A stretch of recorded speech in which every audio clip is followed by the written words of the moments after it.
let's take a look at what the BJP manifesto says with respect to housing and infrastructure. It talks about building 100 new cities enabled with technology and infrastructure. It talks about launching a full-fledged program for rural rejuvenation, launching a massive low-cost housing program. It wants to leverage land as a resource in urban areas, encourage housing through credit availability and interest subvention schemes, and work on freight corridors and industrial corridors. Sanjay, it's for the first time that we have a new government talking about urban renewal, looking at creating new cities. We had some projects like these during the UPA regime, a lot of them still stuck in the land acquisition phase. What do you make of this whole focus on urban upliftment? When Narendra Modi went to Varanasi, he spoke about cleaning the streets. Very interesting. What do you make of this? So I think if the government has rolled out this manifesto of increasing urbanization, that means they definitely have a plan to bring the economy back, because there's no way you can create 100 cities if there's no economic activity in those cities to be able to attract the working people, to be able to find jobs in those cities, and to be able to sustain the growth of those cities. So which basically means infrastructure development, economic development, and then of course the natural succession of urbanization in those cities. So a lot of us actually believe that that's going to happen. What's going to happen only time will tell. But I think the sentiment suggests that this government will make it an agenda as part of their master plan, where the sector, real estate sector, would be given some importance and significance, because it impacts the lives of so many, and there should be some movement. How will they differentiate themselves as a government with the previous government? How will they make it more comprehensive? How will they make it more affordable for a common man from a housing point of view? How will they make it from a bank's point of view, or investor point of view, or developer point of view? Will they be addressing the needs of all? That has to be, one has to wait and watch. All right. Samir, ever since the run-up to the big verdict on the 16th of May and post the verdict, there has been this huge sense of optimism in the country. The markets are on a high, the rupee is on a run. There are reports of how a lot of foreign money is coming into the country. So in this backdrop of a positive sentiment, people saying fresh foreign money is coming in, what kind of an impact do you see on the property markets, and especially housing prices? Developers have been on the wait and watch mode, holding on to prices. Can we now expect a rally in the next 12 months? You see, the mood has become very positive, absolutely. What had happened in the last 1.5 years was that the investors had suddenly gotten out of the market. And especially in tier 1 cities like NCR, if you were to look at it, there is a huge investor-driven, NCR is a huge investor-driven market. Right. Bangalore, not so much so. But markets like these have also run up in pricing so much, and there is so much more supply that is hitting the market that is going to impact prices in a negative way, even though the mood may be very positive. So I think what is going to happen is that if the mandate was not as clear as it has come out to be, markets would have crashed.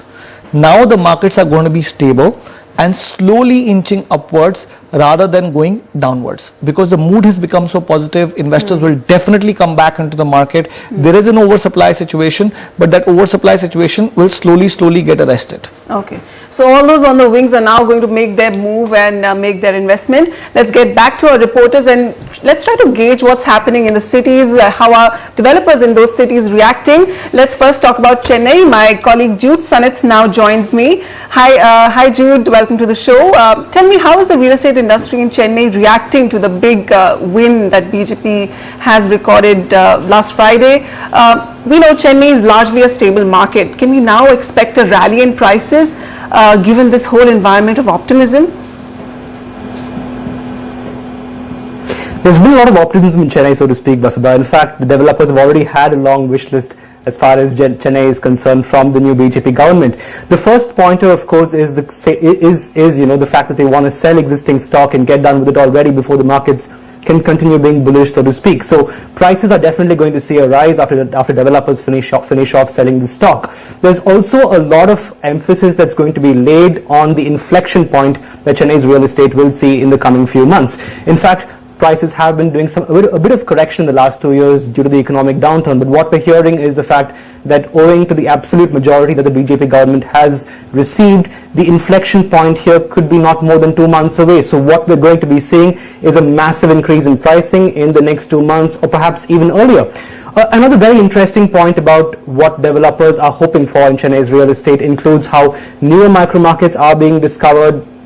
With every passing month, we're looking beyond OMR at micro markets like Porur, and newer segments also. Let's remember that Chennai hasn't been seeing too much activity as far as integrated townships are concerned. That's changing. National developers like PBEL, the Japanese mega city is coming into play. So, a lot of activity happening, and it certainly looks good. Bright days for Chennai, certainly.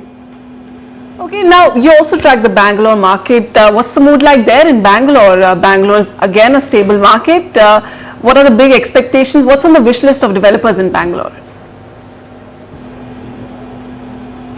You think Bangalore, and the first thing that comes to your mind is infrastructure and connectivity. The Bangalore Metro Rail is a project that has seen its fair share of delays. So the emphasis now lies on completing that. In fact, the 42 long kilometer stretch is expected to be completed only in September 2015, as opposed to March 2015, which was the initial completion date. But stepping aside from the Metro Rail itself, Bangalore is in dire need of a comprehensive suburban rail network, and in fact PC Mohan from the Bangalore Central constituency, the BJP candidate who contested from that seat, did talk about introducing a comprehensive suburban rail network to connect most of Bangalore's outlying micro markets, most of Bangalore's suburban localities. So a metro rail, a comprehensive suburban rail network surely looks on the fast track. There's also a lot of emphasis on providing LIG housing as a means of slum clearance to get more people into homes from the slums. That's one of the welfare initiatives that the BJP government there, that the BJP candidate there at least, is certainly serious about. There's also a move to introduce a power plant, a dedicated power plant exclusively for Bangalore. There's been so much talk and so much that's been written about Bangalore's power crisis. So a power plant exclusively for the city certainly looks like good news for Bangalore. So infrastructure certainly looks on the fast track there. It's probably a game of wait and watch now to see whether all of this actually materializes in the next couple of years. All right, Jude there with his interesting inputs on what's happening in Bangalore and Chennai. Let's now move to the Mumbai metropolitan region and Pune. Our correspondent Nikhil Sivdas joins us now. Hi Nikhil. Tell us, there are many micro markets in the MMR, and we all know that over the course of the last few months, markets have been rather slow. They've been in a slump. Can we expect the mood to now lift in MMR? Certainly, Vasudha. Now, Mumbai is actually a very interesting market in the sense that almost practically every builder in the city has been waiting for the Modi government to come in.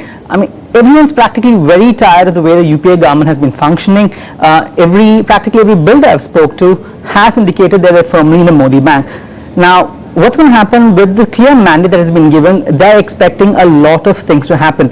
First is they expect buyer sentiment to pick up drastically. They feel that buyers will feel more encouraged right now to loosen their purse strings and actually buy more property. They feel that the sense of caution which buyers had so far will actually vanish now that the Modi government's in, and they expect the economy to basically go on a fast track. But the interesting part here is most of the buyers I've spoken to have been hoping that prices will actually decrease now that the Modi government's come in. But builders, on the other hand, are of the opinion that now that demand is going to pick up, they may actually increase prices, they may keep it stable, and may even consider increasing at some point in time if robust demand comes in. All right, Nikhil, thanks so much for that. Let me also get a perspective from Sanjay here.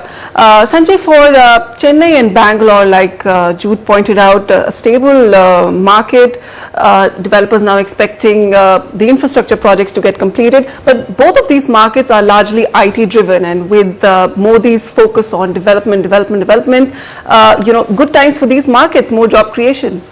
Not really sure about that. So Chennai is slightly distinct in the sense it had a legacy of very strong manufacturing base, which if you look back last 4 or 5 years, they've really lost the edge on manufacturing side.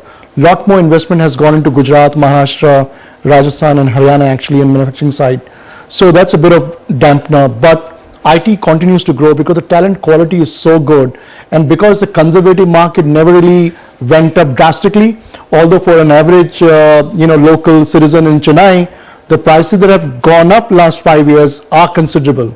So who would have thought a Velachery would fetch 16,000 rupees per square feet, which used to be under 4,000 or 5,000 rupees per square feet. So it's an interesting angle, but I think it's a very stable market, like you said. Good talent, good rationale. Since they did not go up, it will continue to do well, and I think it will improve over a period of time. But the fortunes will be linked to economic activity, because Chennai doesn't have a very large, driver of the economy other than the port, manufacturing, IT, and some regions which are textile driven. All right. Time for a small breather here. We'll come right back and get Sameer's perspective on how the Delhi NCR market and the MMR market is going to react to this big electoral verdict. Stay tuned.